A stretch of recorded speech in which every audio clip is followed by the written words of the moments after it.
I'm Carl Krings. I teach science at Ortiz Middle School here in Santa Fe. So we're going to be talking about a game called Swords and Shields.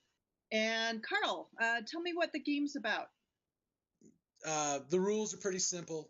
You have one person who's going to be your sword and one person who's going to be your shield.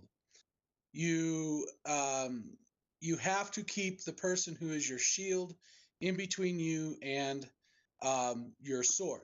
Do you have to pick two different people? And do kids talk about who they choose? I tell them to pick one person for their sword and then a different person for the shield. And I tell them not to say who it is. How does the game progress? I just say go. And they then start to move all around.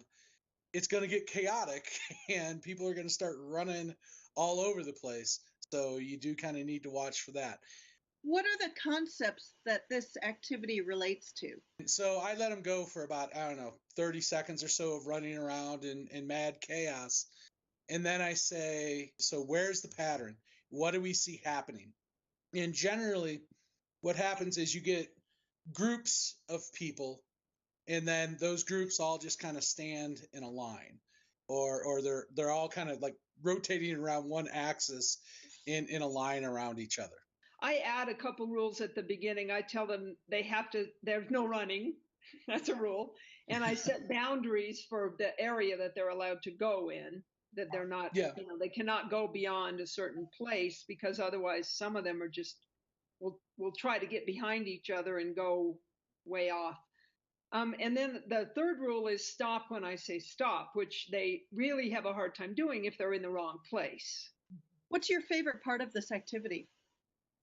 I just like favorite thing about it. Just the fact that, kind of like Sue said before, gets them up and running around. I like the fact that you can show what you did outside or what you did with us moving around, following the same rules, is exactly what you get when you show the model.